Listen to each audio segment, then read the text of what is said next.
স্নিগ্ধ বিষ লেখনীতে সানজিদ আক্তার মুন্নি পর্ব সংখ্যা 29। ওপরে হচ্ছে লেখিকার নোট।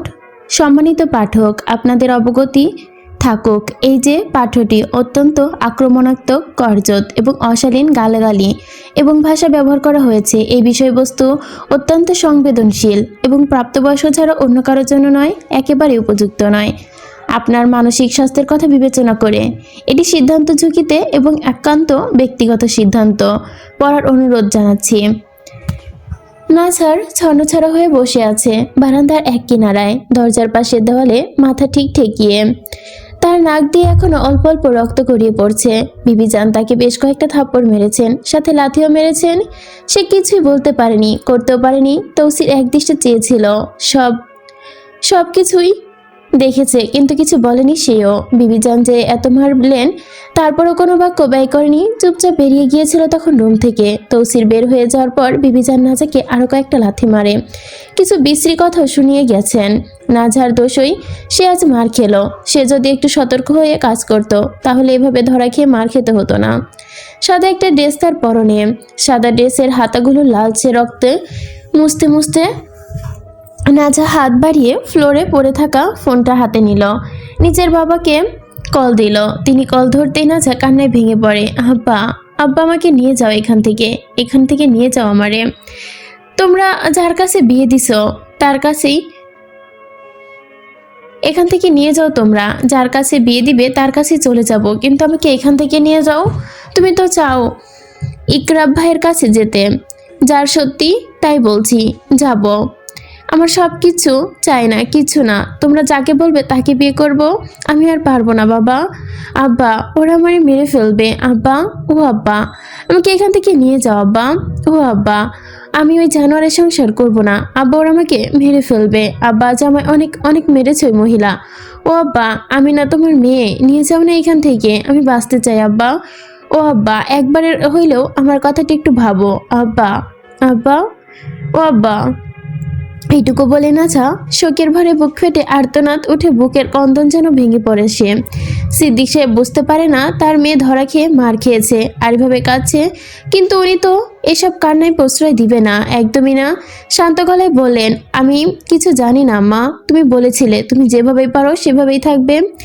নিজের বাবার মুখ থেকে এমন উত্তর শুনে নাজার বুক ফেটে যায় কষ্টে, তার হৃদয়টা ব্যথায় ভরে ওঠে, বিদীর্ণ হয়ে যায় সে কল কেটে এবার ভিডিও কল দেয়। সিদ্দিক সাহেব ধরতেই ওনার নিজের গালে নাক দেখায়, 2 হাতের 5 আঙ্গুলের দাগ স্পষ্ট ভাসছে তার গালটায়। দেখিয়ে পাগলের মতো বলে, আব্বা, আব্বা, এই দেখো আমায় কিভাবে মেরেছে, তুমি এবারও তো নিয়ে যাও আমাকে। সিদ্দিক সাহেব দেখেন, উনি দেখেও যেন মেয়ের গায়ে একটা ফুলের টোকা, একটা কাঁটার আঁচল লাগতে দেননি। আজ সে মেয়ের গাল বেয়ে রক্ত পড়ছে, লাল হয়ে আছে। তারপরে বুকে পাথর বেঁধে তিনি বললেন, আমি এখন কিছু করতে পারবো না মা, তুমি কাজটা সেরে আসো। নাজে এবার বাবার কথা শুনে চিৎকার দিয়ে ওঠে, কিসের কাছের কথা বলছো তুমি একটা স্বার্থপর, তুমি বাবা হওয়ার যোগ্য নও আব্বা। যেখানে একটা বাবা নিজের সন্তানের জন্য নিজের কলিজা কেটে দেয়, সেখানে তুমি আমার সাথে এমন করছো। তুমি সত্যি আমার আব্বা? সত্যি তো? আমার তো ভাবতে কষ্ট হচ্ছে যে আমি তোমার আসল সন্তান। আব্বু, আমি কি তোমার আসল সন্তান? আমি তোমার আসল সন্তান তো? এই বলে আবারও নাজা ফুপিয়ে কেঁদে ওঠে, তার বুকের পাঁজর ভেঙে কান্না বেরিয়ে আসে। সে কাঁদে, ভেতর থেকে কাঁদে। তার কান্নার হাজারি যেন তার বাবার কান পর্যন্ত পৌঁছায় না। তার বুকের পাঁজর যেন ভেঙে যাচ্ছে কান্না বেরিয়ে আসতে, চেপে রেখেছে তাও। না চাও বেরিয়ে আসো। তুমি এত স্বার্থপর কেন আব্বা? আব্বা, তুমি এত স্বার্থপর কেন? ওই মহিলা মানে আমার মা, আমার জন্মদায়িনী নারী, তাকে এতদিন আমি দোষ দিইনি, এসেছি শুধু তোমার সাথে থেকে। কেন সে সংসার করলো না? কিন্তু এই মুহূর্তে আমি বুঝতে পেরেছি সে যা করেছে ভালো করেছে, খুব খুব ভালো করেছে। নিজের করে সংসার করতো সে। এই মানুষের সাথে কি করে সংসার করতে চলে গেছে, খুব ভালো করেছে। সে আমাকে কেন নিয়ে গেল না তার সাথে? আমার সাথে কেন এমন হলো? তুমি কিভাবে একটা মানুষরূপী জানোয়ার হয়ে আমাকে সঁপে দিলে সেই জানোয়ারের কাছে? তৌসিরও তো আমি দোষ দিতে পারি না, কারণ তার তো কোনো দোষ নেই। আমি তোমার কথায় বিয়ে বসেছি, বলেছিলাম আমি যখন বলবো আমায় নিয়ে যাবে, তাহলে নিয়ে যাও। আমাকে এখন এখান থেকে নিয়ে যাও আব্বা, নিয়ে যাও। আমি না এখানে থাকবো আর না ওইখানে। আমার দম বন্ধ হয়ে আসছে, আমি আর পারছি না আব্বু। আমি আর এসব সইতে পারবো না। আমি নিজেই নিচের দিকে তাকাতে পারছি না, ঘৃণা লাগে আমার নিজের প্রতি। আমাকে নিয়ে যাও, নিয়ে যাও আব্বা, ও আব্বা। এই বলে নাজা হু হু করে বুক ফাটিয়ে কেঁদে ওঠে। সিদ্দিক সাহেব ফোন কেটে দেন, আর কিছু বলে না। বাবার এই স্বার্থপরকতা দেখে নাজা স্তব্ধ হয়ে ফোনের দিকে তাকিয়ে থাকে। তৌসিন নাজার পেছনে দাঁড়িয়ে বারান্দার দরজায় দাঁড়িয়ে নিঃশব্দে সবকিছু শুনছিল, দেখছিল। বুকের ভেতর ঘা ধরে গেছে নাজা কিভাবে কাতরাতে দেখে। নাজা ফোন স্ক্রিনে তাকিয়ে, তখন স্ক্রিনে ভেসে ওঠে নাজারের কল। নাজা ঢোক গিলে কলটা ধরে, নাজার ভালো মন্দ জিজ্ঞেস করে। নাজাও নিজেকে সামলে সবকিছু স্বাভাবিকভাবে উত্তর দেয়। কথায় কথায় নাজা তাকে বলে, নাজ একটা কথা বলি, রাগ করবি না তো, বল। নাজা আমতা আমতা করে বলে, নাজ মম হসপিটালে, ওনার অ্যাক্সিডেন্ট হয়েছে। উনি দুদিন ধরে আমাকে বলছেন একটাবার যেন তোর সাথে কথা বলিয়ে দেই। বল না নাজ, একটিবার কথা।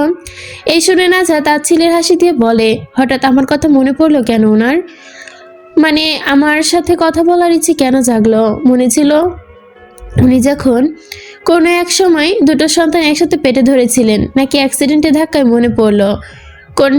কোনটা রে ভাইয়া? নাজা নিচু গলায় বলে, বাদ দে না, বল না একটু কথা। মাই তো তোর মা, কিন্তু আমার না। পেটে ধরলেই মা হওয়া যায় না। নাজ, তোর কি আজ বেশি মন খারাপ? তোর সাথে কি কিছু হয়েছে এভাবে কথা বলছিস যে? না তেমন কিছু না। তো তোর মায়ের কি অবস্থা এখন? বেশি গুরুতর অ্যাক্সিডেন্ট হয়েছিল নাকি? এখন ভালোই আছে, কথা বলতে পারছেন। অত গুরুতর না বললেও চলে, তবে চোট পেয়েছে। গতকাল থেকে বারবার বলছে তোর সাথে 2 মিনিট কথা বলিয়ে দিতে। কথা বল না 2 মিনিট। আমার সাথে হঠাৎ করে কেন কথা বলবেন? আর আমি আমার জন্য কাউকে দরদ দেখাতে বা উতলা হতে বলছি না। আমি আমার জন্য এত দরদ উতলা কেন হয়েছে তোর মা? আচ্ছা দে বলি, কি বলবেন শুনি। এটা শুনে নাজহার বিশ্বাস করতে পারে না। সত্যি রাজি হয়ে গেল ও? এত দিন পায়ে পড়েও রাজি করাতে পারেনি। এত কিছু না ভেবে নাজহার ফোন মায়ের হাতে দিল। এতক্ষণ এত সব কথা মাও শুনছিলেন। নাওলা কাপ্পা কাপ্পা হাতে ফোনটা নিলেন, কানে লাগিয়ে ঠোঁট নাড়ালো। হ্যালো নাজ। আজ 1 যুগ পর মায়ের কণ্ঠ শুনল নাজা কথা বলার শক্তি যেন হারিয়ে ফেললো। গলা দিয়ে কথা বের হলো না, শুধু কান্না বেরিয়ে আসতে চায়। নাজা নিজেকে অনেক কষ্টে কান্না দমিয়ে উচ্চারণ করে, হ্যাঁ বলুন, কি বলবেন? নাওলা কাপা গলায় জিজ্ঞেস করে, কেমন আছো? শ্বশুরবাড়ি ভালো আছো তো? নাজা আবার ঢোক গিলে নিল, নিজেকে দমিয়ে উচ্চারণ করে, ভালো থাকবো বলেই তো আমাকে বের করে দিয়েছিলেন। তাহলে কেমন আছি জিজ্ঞেস করছেন কেন? আপনি কেমন আছেন? অবশ্যই ভালো থাকবেন, ভালো থাকার জন্যই তো গিয়েছিলেন। ভাইয়ার বলল অ্যাক্সিডেন্ট হয়েছে নাকি আপনার শরীর কি ফিট আছে? আগের মতো কি সুন্দর আছেন? চুলগুলো কি এখন আগের মতো লম্বা? মেয়ের বলা কথাগুলো আর প্রশ্নে নাওলা ধরা গলায় বলে, হ্যাঁ আছে, আগের মতোই সুন্দর আছে। নাজা তাচ্ছিলের হাসি দিয়ে বলে, জানেন আপনার ওই সৌন্দর্যজনিত ভাগিদার আমাকেও আল্লাহ বানিয়েছে। মাঝে মাঝে ভেবে কুল পায় না আপনার মতো স্বার্থপরের মতো দেখতে কেন আমি হলাম। যাই হোক, অতি টেনে লাভ নেই। আজ আপনার সাথে কথা বলছি একটাই কারণ। কি কারণ রে মা? মা বলবেন না, আমি কারো মেয়ে নই, মাও নই। আমাকে মা বলে ডাকার অধিকার একমাত্র আমার বাপ চাচার। নাওলা কাপা গলায় বলে, ভুলে মুখ দিয়ে বের হয়ে গেছে। নাজা তপ্ত শ্বাস ছেড়ে বলে, আমাকে মাফ করে দিয়েন। আপনাকে এতদিন স্বার্থপর বলে এসেছি বলে মাফ করে দিয়েন ভুল বলার জন্য। কারণ আজ আমি বুঝতে পেরেছি আমার বাবার সংসার করা যায় না। আপনি না খুব ভালো করেছেন চলে গিয়ে, খুব ভালো করেছেন। আমার স্পষ্ট মনে আছে আপনি কোর্টে বলেছিলেন এমন নিকৃষ্ট মানুষের সাথে আর যাই হোক সংসার করা যায় না। তাই আমি তার থেকে মুক্তি চাই। সেদিনের পর থেকে এই কথাগুলো আপনার প্রতি আমার প্রচণ্ড ক্ষোভ এবং ঘৃণা তৈরি করিয়েছিল। তবে তবে আজ আমি বুঝতে পারছি সত্যি এমন মানুষের সংসার করা যায় না। আপনি আমার বাবার মতো স্বার্থপরকে ছেড়ে উত্তম কাজ করেছেন। লাউলা মেয়ের কথা শুনে বুঝতে পারে ওনার মেয়ে একদম ভালো নেই, নিশ্চয়ই তার সাথে কিছু হয়েছে। তিনি চাল খাটিয়ে প্রশ্ন করে, আচ্ছা তোমার যার সাথে বিয়ে হয়েছে সে কি কাজ করে? নাজা হেসে বলে, নিকৃষ্ট সব কাজ সেও করে, ড্রাগস চালান, হয়তো নিজেও নেয়, নারী দেহের ব্যবসাও আছে। তবে নিজেও যে নারী দেহের স্বাদ নেয় না তা আমি জানি না। মানুষ খুন করে, তাদের অর্গান পাচার করে, লুটপাট করে, সবই তো সে করে। ভালো না? দেখুন কত ভালো জায়গায় আমার আব্বা আমায় বিয়ে দিয়েছে। আমার নিজের আব্বা আমায় বিয়ে দিয়েছে, হ্যাঁ বলে তার ছেলের হাসি হাসলো নাজা। নাওলার মাথায় যেন আকাশ ভেঙে পড়ে। কি শুনছেন তিনি? নাওলা উত্তেজিত হয়ে প্রশ্ন করে, সে কি তোমাকে মারে, অযত্ন করে? না তো, মারে না তো, অযত্ন করে না। তার কোনো দোষ নেই, আসলে দোষ সব আমার, আমি দোষী। জানেন, আমাকে এখানে আমার বাপ চাচা সংস্কার করতে পাঠায়নি, পাঠিয়েছে ওই লোকটাকে ঠকাতে। যদি না শুনি তাহলে আমার ছোট দাদি বলেছে মেরে ফেলবে। আমাকে, আমার অনেক বাঁচার ইচ্ছে, অনেক ইচ্ছে, তো তাই আমি এখানে এসেছি। এখানে এসে দেখি এরাই এখন আমাকে মেরে ফেলবে। আপনাকে মনে আছে ছোটবেলা থেকেই আঘাত পেতেন, বেশি কাঁদলে আমায় নাক দিয়ে ব্লিডিং হতো। নাওলা স্তব্ধ হয়ে যায়। হ্যাঁ মনে আছে।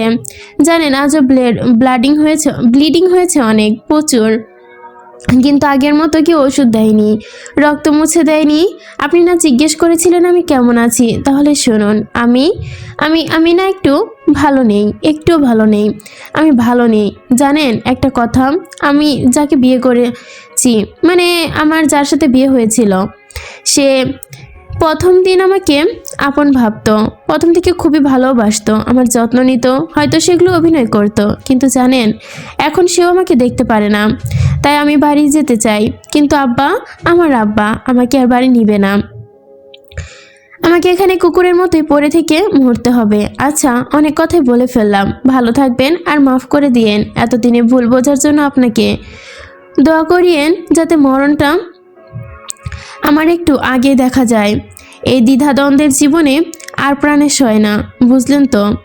এটা বলেই নাজা ফোন কেটে দেয়। নাওলা হাত থেকে যেন নাজার ফোনটা থপাস করেই পড়ে যায়। তিনি সব শুনে স্তব্ধ হয়ে গেছেন। ওনার পাশে ওনার ভাই দাঁড়িয়ে আছেন। নাওলা নিজের ভাইয়ের দিকে তাকিয়ে চিৎকার করে কেঁদে ওঠে, ভাই রে, আমার মেয়েটাকে ওরা নরকে দিয়ে দিয়েছে রে। তুই তোর গ্যাংয়ের কাউকে পাঠিয়ে ওকে যে কোনোভাবে এখানে নিয়ে আয়। ওনার ভাই চোখ মুখ শক্ত করে শান্ত গলায় বলে, আমি তো কবে বলেছিলাম নিয়ে আসতে, তুমি তো রাজি হওনি। আমার ছেলে লুসিয়াসকে বলবো? বল, ওকে বল, নিজে গিয়েও নিয়ে আসতে হলে নিয়ে আয়, কিন্তু নিয়ে আয়। আচ্ছা। নাজা ফোনটা পাশে রেখে হাঁটুতে মুখ গুজে নিতে নিতে ফুপিয়ে বলে, আল্লাহ আমায় মা দিল, কিন্তু তার ভালোবাসা দিল না। আমার মা কেন আমায় ভালোবাসলো না? আমায় কেন মা তার সাথে নিয়ে গেল না? আমি মেয়ে তাই বলে কি নিয়ে গেল না? মেয়েরা কি মায়ের ভালোবাসা পাওয়ার যোগ্য নয়? তৌসিরা তখন দাঁড়িয়ে সবকিছু শুনছিল। কি বলবে এখন সে, আর কি বা করবে? কোনো কিছুই বুঝে উঠতে পারছে না।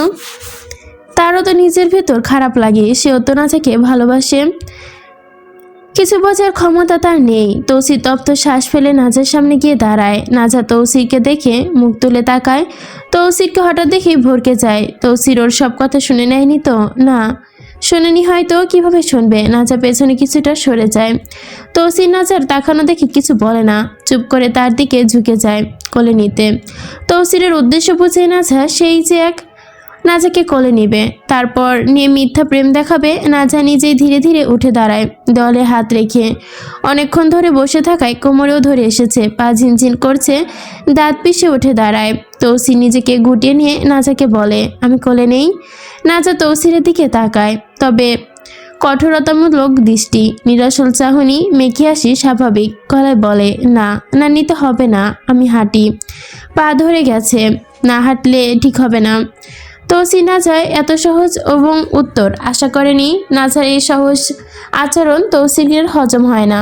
আচ্ছা, নাজা কি তার ওপর এখনো রাগ করে আছে? কোনো প্রকার রাগ ক্ষোভ কেন ছাড়ছে না? হয়তো বাবার স্বার্থপরকতার জন্য নিজেকে গুটিয়ে নিয়েছে। তৌসির নাজার গালের দিকে তাকিয়ে থাকতে পারছে না, কষ্ট হচ্ছে, বুকটা দুমড়ে মুচড়ে ছিঁড়ে যাচ্ছে। নাজাকে তুলোর মতোই ফর্সা গালটা, বিবিজানের আঙুলে দাগ বসে গেছে, নাক দিয়ে গড়িয়ে পড়ছে রক্ত, গালে কপালে ঠোঁটের কোণে কোণে লেগে আছে রক্ত। ড্রেসের হাতায় সাদা ওড়নাটাও রক্তের ছোপ ছোপ দাগ স্পষ্ট প্রতীয়মান। তার মানে অনেক রক্ত বেরিয়ে হয়েছে। তৌসির নিজের ওপর রাগ হলো। কেন যে সে রাগ করে বাইরে বেরিয়ে গেল? কি জন্য সে গেল না বিবিজানকে থামাতে? বিবিজান ইচ্ছা মতো মেরেছেন, কিভাবে তিনি এতটা নির্দয় হলেন? অবশ্যই নাজার যে কাণ্ড ঘটিয়েছে, এতে রাগ হওয়াটা স্বাভাবিক কথা। তৌসির নাজার দিকে এগিয়ে যেতেই তাকে ধরে নিয়ে সামনে পা বাড়ায়। নাজা চুপচাপ রোবটের মতোই সামনে এগোতে থাকে। তৌসির নাজাকে নিয়ে বিছানায় বসিয়ে দেয়, তারপর বলে, তুমি বসো, আমি তাওয়াল ভিজে নিয়ে আসছি। নাজা মাথা নাড়ায়। তৌসির তাড়াতাড়ি গিয়ে ওয়াশরুম থেকে ছোট্ট তাওয়াল ভিজে নিয়ে আসে, নাজার পাশে বসে। হাত বাড়িয়ে নাজার মুখ মুছে দিতে চায়, কিন্তু নাজা মুখ তুলে তৌসিরের দিকে তাকিয়ে আবারও মেখে আসে, আমি মুছে নিচ্ছি। এটা বলেই তৌসিরের হাত থেকে নাজা তাওয়ালটা নিয়ে নেয়, নাক মুখ মুছে নেয়, তারপর গলায় হাতে লেগে থাকা রক্ত মুছে নেয়। তৌসির নাজার দিকে একদৃষ্টে তাকিয়ে থেকে পলকবিহীন চোখে, কি হলো হঠাৎ? কেন করছো নাজা এই ব্যবহার? সে কেন রাগ দেখাচ্ছে না? সে কেন এত শান্ত আজ? কিন্তু কষ্ট দিয়েছে কি ওকে বিবিজান? খুবই বেশি কষ্ট। তৌসির খাট পাশের ওপর থেকে ভ্যাসলিনের কৌটা নিয়ে তাতে আঙ্গুলের ডগা নিল, তবে তার আগে নাজা তার আঙ্গুল দিয়ে নিয়ে নেয়। আমার হাতে দিয়েন, আমি লাগিয়ে নেই। আপনাকে লাগিয়ে দিতে হবে না। এই বলে নাজা ভ্যাসলিন লাগিয়ে নেয়। তৌসির এমন আচরণে চুপ হয়ে থাকে। এবার সে নাজার হাত দুটো নিজের হাতের মুঠো নিয়ে বলে, আমাকে মাফ করে দাও, আমি সত্যি জানতাম না তোমার এই অবস্থা। করে দিবে বিবিজান। তৌসিরের কথায় নাজা মুচকি এসে বলে, আর জানলেই বা কি করতেন? তৌসিরের চোখের দিকে তাকিয়ে বলে নাজা, জানলে কখনই রুম থেকে বের হতাম না। মিথ্যা বলছেন কেন? আমাকে মার খাওয়াতেই তো নিজে বিবিজানকে নিয়ে ঘরে এসেছিলেন। আর মাপ আমার চাওয়ার কথা, আপনার তো না। আপনি কেন মাপ চাইছেন? এটা বলে নাজা মুচকি এসে নিজের হাত তৌসিরের কাছ থেকে সরিয়ে নেয়। তৌসির নাজার এই কথায় স্পষ্ট বুঝতে পারে নাজার মনে হচ্ছে তৌসির ইচ্ছে করে তাকে মার খাইয়েছে। নাজা চুপচাপ উঠে যায় বিছানা থেকে। অতীত হয়ে গেছে সব কিছু, এগুলো ভুলে যান। কথা বাড়াবেন না, কথা বাড়ালেই কথা বাড়ে, বাদ দিন তো। নাজা উঠে বসে যেতে নেয়। তৌসির দ্রুত উঠে দাঁড়ায়। না, ভুল ভাঙতে হবে। এই মেয়ে তাকে সাংঘাতিক ভুল বুঝেছে। তৌসির ঝাপটে নাজার পেছন থেকে জড়িয়ে ধরে। না না, তুমি ভুল ভাবতাছ। তুমি যা ভাবতাছ তা না, ভুল বুঝছো আমায়। আমি এমন কিছু চাইনি। কৈতরি গো, ওই কৈতরি। বিশ্বাস করো, আমায় কল্পনায়ও ভাবি নাই। মাফ করে দাও, তোমার পায়ে পড়ি, মাফ করে দাও। তৌসির এই আকুতি নাজার কাছে নিতান্তই অভিনয় মনে হয়। তৌসির নাজার নিচের দিকে ঘুরিয়ে নাজার দুগালে হাত রাখে, তার আঘাতপ্রাপ্ত গালে অজস্রবার চুমু খেয়ে বলে, এই গালে আঘাত তো শুধু তোমার গালে, কিন্তু ক্ষত তো আমার অন্তরে। মাফ করে দাও এই নিকৃষ্ট আমায়, তুমি দয়া করে মাফ করে দাও। নাজা মুচকি এসে বলে, বাদ দেন না, বললাম তো অতীত হয়ে গেছে সব। নাজা মুচকি এসে চুপ হয়ে যায়, শুধু বলে, আপনার কোনো দোষ নেই, সব দোষ আমারই।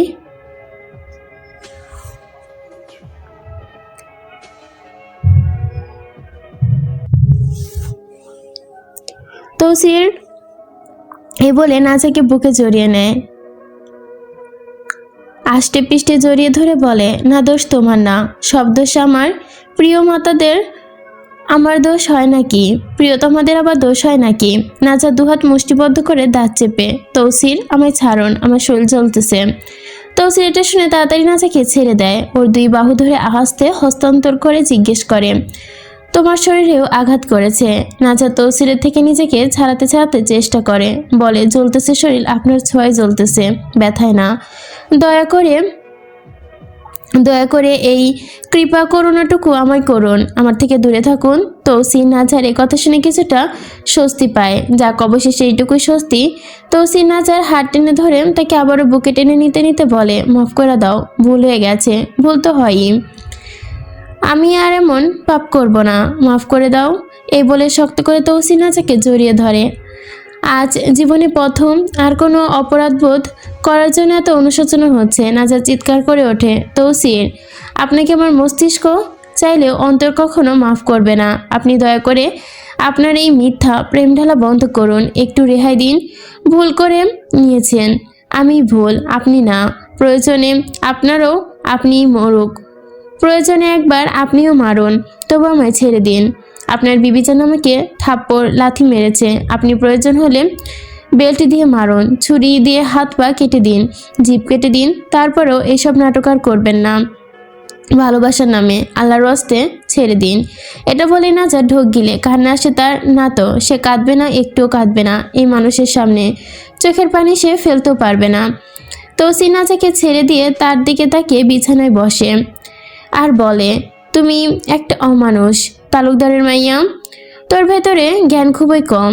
তুই এক তো গদ্দারি করস, ধরা খাইছস, তার ওপর আমি মানাইতে চাচ্ছি আর তুই আমার এর ওপর রাগ ধরতেছস। এই বলে নাজার হাত ধরতে চাই তৌসি। নাজা নিজের হাত সরিয়ে নিয়ে বলে, আমি কি বলেছি আমাকে মানান?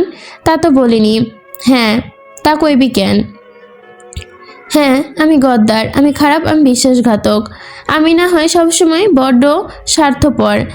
আমার সাথে কেন আপনার এত নাটক করতে হবে শুনি?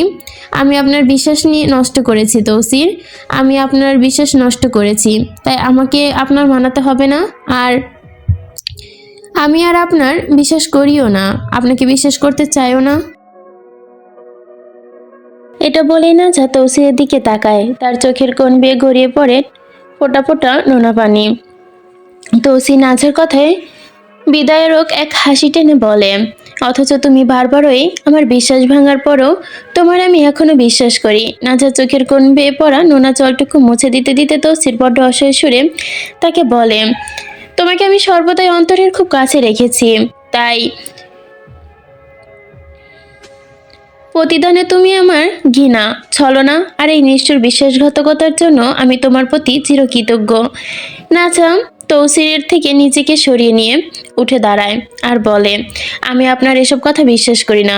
এই বলে সে ওয়ার্ডরোবে গিয়ে কাপড়ে নিয়ে ওয়াশরুমে ঢুকে। তৌসির দীর্ঘ শ্বাস ফেলে বলে, কি হবে তার আর নাজার এই সম্পর্কের? সে কিছুই বুঝে উঠতে পারছে না। বিবি জানে এত নিমহারামি কিভাবে করলেন। সে একদিকে ওনাকে বলেছিল, যাই হয়ে যাক না কেন আমার মৃত্যু হয়ে গেল আমার আর নাজাকে কিছু করতে দিবে না, আর আজ কি করে দিয়ে গেলেন, ওরকালের কি অবস্থা করেছে, তাও আবার নিজে। কথাগুলো ভাবতেই তৌসিরের বুক চিরে যেন বেরিয়ে এলো দীর্ঘশ্বাস। বাড়ি ফিরে নিজের ঘরে পা রাখতেই ওয়াসেসের চোখ মুখ কুঁচকে যায়, বিরক্তিতে কপালে ভাঁজ পড়ে তার। কারণ সামনেই দাঁড়িয়ে আছে তৃষ্ণা, তার স্ত্রী। অবশ্য স্ত্রী কেবল নামে, ওয়াসেস তাকে মনে প্রাণে স্ত্রী হিসেবে অস্বীকার করে। বছরখানেক আগে তার বাবা MLA ইব্রাহিম পাটোয়ারি আর তার মা সিজুতা পাটোয়ারি জোর করে তাকে বিয়ে করিয়ে দিয়েছে। ওয়াসেস বরাবরই বিয়ে সংসার বিষয়গুলো ঘৃণা করে। তার মতে এসব তার জন্য না, এসব অযোগ্য সব। তাই গত কয়েক বছর ধরে এক ছাদের নিচে থাকা দুজনের, তারা দু গ্রহের বাসিন্দা। ভালোবাসার স্পর্শ তো দূর, স্ত্রীর ন্যূনতম অধিকারটুকু সে তৃষ্ণাকে দেয়নি। স্বামীর এমন অবহেলা থাকা সত্ত্বেও তৃষা স্ত্রী সব দায়িত্ব পালন করে চলেছে। ওয়াসিস কত শক্ত অপমান সহ্য করেছে বেহায়ার মতো এই বাড়িতে থাকবে, কিন্তু ছেড়ে যাবে না কোথাও। মাহিন এতিম মেয়ে সৎ মায়ের সংসারে অনাথারে বড় হয়েছে, কত মারধর কত অত্যাচার সহ্য করেছে, তার কোনো ইয়াত্তা নেই। এখন ফিরে গেলেও সৎমা তাকে ঘুরে এখানেই পাঠাবে, ঘরে তুলবে না। তার চেয়ে এই পাটোয়ারি বাড়ি অনেক ভালো।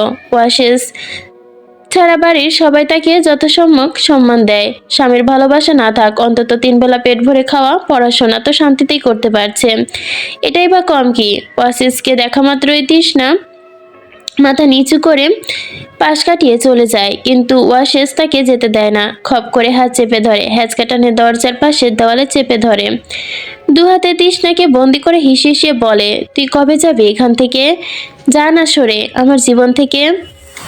তৃষ্ণা যন্ত্রণায় কুঁকড়ে ওঠে। এভাবে দেওয়ালের সাথে চেপে ধরায় খুব কষ্ট হচ্ছে তার।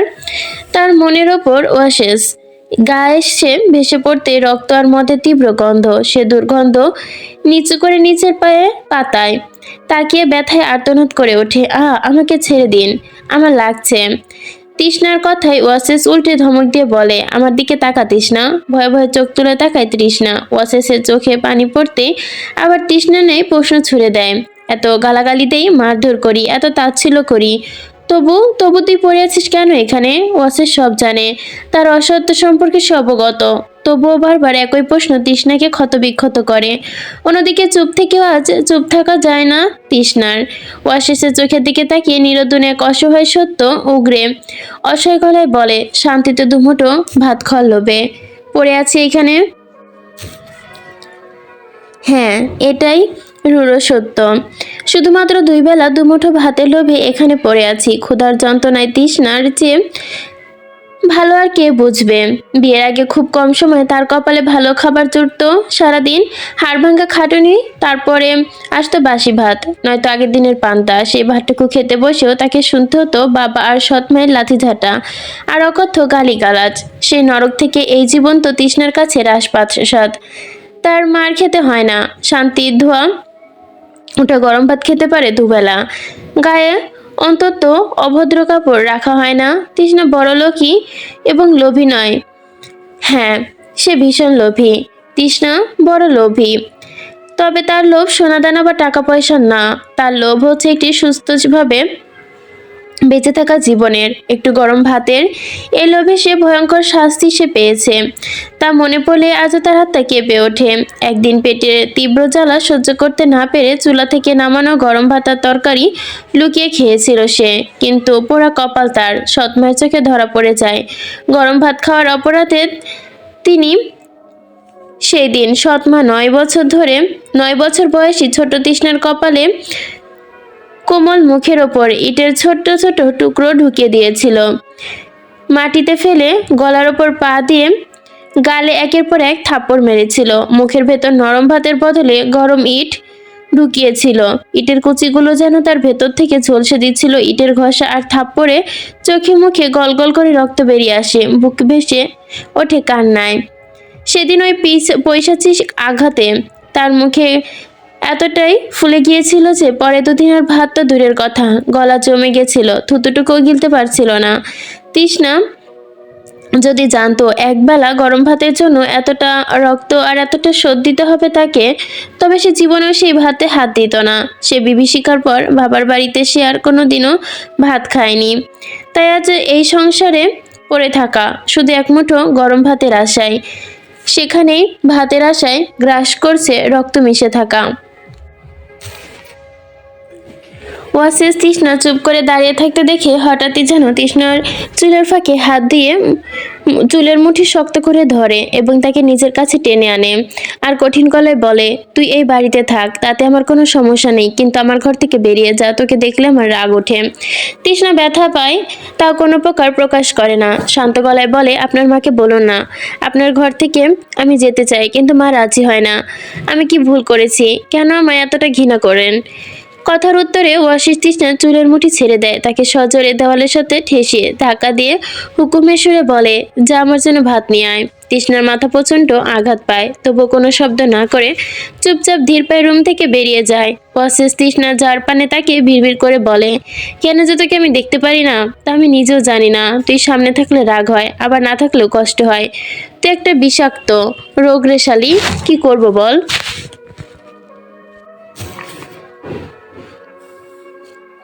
এসব বলতে বলতে ওয়াশরুমে গোসল করার জন্য ঢুকে সে। ওয়াশরুমের আয়নার দিকে নিজের চেহারায় তাকিয়ে সে দাড়িতে হাত বোলায়। নিজের প্রতিবিম্বর সাথে কথা বলতে বলতে সে ভাবে, ওয়াসিস তোর ভাই তো তোকেই জেরক্স কপি, সে তো আসবে, ওকে একটু কনফিউশনে ফেলবি, দাড়িটা কেটে ফেলবি। না, কাটবো না, এখন না, আগেও আসুক, তারপর দেখা যাবে। তৃষ্ণা রান্নাঘরে গিয়ে ওয়াসিসের জন্য খাবার প্লেটে বাড়তে থাকে। সেতুজা বেগম তৃষ্ণাকে দেখে তাকে বুঝতে পারলেন তার গুণধর ছেলে মেয়েটির ওপর অত্যাচার করেছে। তিনি সব বুঝেও কিছু বলেন না, শুধু তৃষ্ণার মাথায় আলতো হাত রেখে দীর্ঘ শ্বাস ফেলে বেরিয়ে যান। তৃষ্ণা খাবার নিয়ে রুমে এসে প্লেটটি বিছানার ওপর রাখে। ঠিক তখনই ওয়াসিসের গালি তার কানে আসে। এই তৃষ্ণা, কুত্তার বাচ্চা, তুই কই? এতক্ষণ ধরে ডাকছি, জবাব দিস না কেন? আমার লুঙ্গি আর আন্ডারপ্যান্ট দে। তৃষ্ণা দীর্ঘশ্বাস ফেলে আলনা থেকে কাপড় আর গামছা নিয়ে ওয়াশরুমের দরজা টোকা দেয়।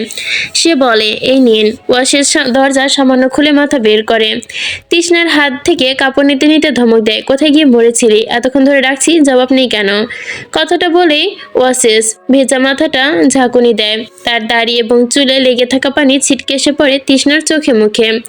তৃষ্ণা কিছুটা পিছিয়ে গিয়ে আমতা আমতা করে বলে, আমি খাবার আনতে গিয়েছিলাম। ওয়াসেস আর কোনো কথা না বাড়িয়ে ঠাস করে দরজাটা লাগিয়ে দেয়। কিছুক্ষণ পর গামছা দিয়ে চুল মুছতে মুছতে বেরিয়ে আসে। এসে দেখে তৃষ্ণা সোফার সামনে টি টেবিলে খাবার সাজিয়ে তার জন্য অপেক্ষা করছে। ওয়াসেসকে আসতে দেখেই সে সরে যাওয়ার জন্য পা বাড়ায়। ওয়াসেস সোফাতে বসতে বসতে কড়া গলায় বলে, রুমের বাইরে এক পাও ফেলবি না, ফেলে পা কেটে ফেলবো। তৃষ্ণা ভয়ে ভয়ে বলে, আপনার ভেজা কাপড়গুলো ধুয়ে দিতাম। ওয়াসেস ধমক দিয়ে থামিয়ে দেয়, আমি খাচ্ছি, তুই গামছা দিয়ে আমার চুল আর দাড়ি মুছে দে, আমি বেরিয়ে যাব, তারপর যা ইচ্ছে করিস। ওয়াসিসের হুকুম পাওয়া মাত্রই তৃষ্ণা নিঃশব্দে সোফার পেছনে গিয়ে দাঁড়ায়। ওয়াসিসের কাঁধ থেকে গামছা তুলে নিয়ে নিজ হাতে আলতো করে ছোঁয়ায় ওয়াসিসের ভেজা চুল আর দাড়ি মুছে দিতে।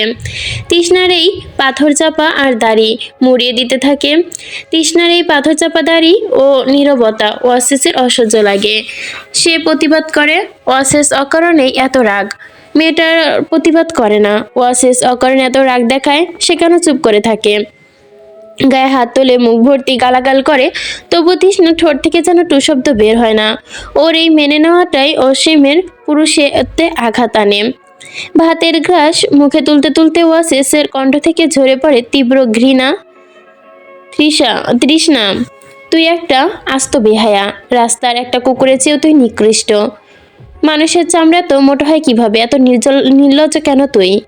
এই শুনে তৃষ্ণা ঠোঁটের কোণে ফুটে ওঠে এক ম্লান প্রাণহীন এই হাসি। তৃষ্ণা নিরস হলে বলে, আমি এমনই, ঠিক ওই রাস্তার কুকুরের মতোই। মাথায় তৃষ্ণা খুব গাছাড়া ভাবেই বলে। ওয়াসেস জানে না তার এই তীপ্ত বিষাক্ত তীরগুলো তৃষ্ণার হৃৎপিণ্ডে কিভাবে ঝাঁঝালো করে দিচ্ছে। সে অদৃশ্য রক্ত ভাঙা ক্ষরণ দেখে চোখে ওয়াসিসে নেই। চুল মোছা শেষ হলে ওয়াসেস আদেশ করে, চুলগুলো টেনে দে। আর শোন, ওই আসলে কুকুরও না, আর কারণ কুকুরকে কয়েকবার তাড়িয়ে দিলে সেও আর ফিরে আসে না। আত্মসম্মান থাকে তার, কিন্তু তোকে তাড়াতে চাইলে আমি ক্লান্ত, তুই চাস না যেতে। ওয়াসেস চুলগুলো তে আঙ্গুল চালাতে চালাতে তৃষ্ণা ধীর গলায় বলে, যার কোনো জায়গা নেই বলেই তো পারছি না। আমি কবে যাব সে চিন্তা না করে বরং একটু কষ্ট করে আমার মৃত্যু কামনা করুন, দয়া করুন যেন দ্রুত মরে গিয়ে আপনাকে এই বোঝা থেকে মুক্তি দিতে পারি। তৃষ্ণার মুখে মৃত্যুর কথা শুনে ওয়াসেস চিবানো থেমে দিল। সে ঘাড় ঘুরিয়ে একবার তাকায় তৃষ্ণার চোখের দিকে, সেখানে শুধু শূন্যতা দেখতে পায় সে। পরক্ষণে নিজেকে সামলে আবার ভাত মুখে নিয়ে বলে, তুই মরলে তোর জানাজায় গিয়ে দাঁড়াতে হবে, তোর মতো একটা বেহায়া জানাজা পড়ার রুচি আমার নেই। তৃষ্ণা এবার দীর্ঘশ্বাস ফেলে। সে দীর্ঘশ্বাসে মিশে থাকে আকাশসম অভিমান আর তাচ্ছিল্যের সুরে, যা তৃষ্ণা ধারণ করে। কুকুর আবার জানাজা হয় নাকি? আমি তো জানতাম কুকুরের জানাজা পড়তে হয় না, আমার জানাজা কে পড়বে? তবে দেখে নিবেন, একদিন ঠিকই আমি হারিয়ে যাব, আমার মুখে এক চিলতে বিজয়ের হাসি ফুটিয়ে। সে হাসিটা হবে আপনার। সেদিন আর এই বেহায়ালোভী মেয়েটাকে দেখতে হবে না, আপনার রাগও বসতে হবে না। সেই দিন হবে আপনার জীবনে পরম শান্তি এবং স্বস্তির দিন। তৃষ্ণার কথা ওয়াসেসের কানে যেন স্তব্ধ করে দিল। ভাতের নলা গলা দিয়ে যেন নামতে চাইল না। সে জোর করে হাসি মুখে এনে প্রশ্ন করে, সেদিনটা কবে আসবে? তৃষ্ণা তার কথায় আবার একটি দীর্ঘশ্বাস ছাড়ল। ঠিক বলতে পারছি না, তবে সামনে এমন দিন আমি আর আপনার সাথে থাকবো না, এইটুকুই বলতে পারি। ওয়াসেস হাত এবার পুরোপুরি থেমে গেল, প্লেটের ভাত প্লেটেই পড়ে থাকে। সে তৃষার দিকে তাকিয়ে শঙ্কিত গলায় বলে, কোথায় যাবি তুই? তৃষ্ণা নির্লিপ্ত উত্তর, হয়তো মরে যাব, নয়তো কোথাও হারিয়ে যাব। কোথায় যাবি? টাকা আছে তোর কাছে? হ্যাঁ আছে তো, 20 কেনার টাকা আছে, ওতেই হয়ে যাবে। ওয়াসেসের বুকের ভেতরটা ধক করে ওঠে। ওয়াসেস বলে, আমি যদি তোকে যেতে না দেই? তৃষ্ণা ম্লান হেসে বলে, সেদিন আমার ধৈর্যের বাঁধ ভেঙে যাবে। সেদিন ওপরওয়ালার পক্ষ থেকে ডাক পাঠাবেন, সেদিন পৃথিবীর কেউ আটকাতে পারবে না, আমি চলেই যাব। সাথে আপনার সব বিরক্তির কারণও চিরতরে মিটিয়ে নিয়ে যাব।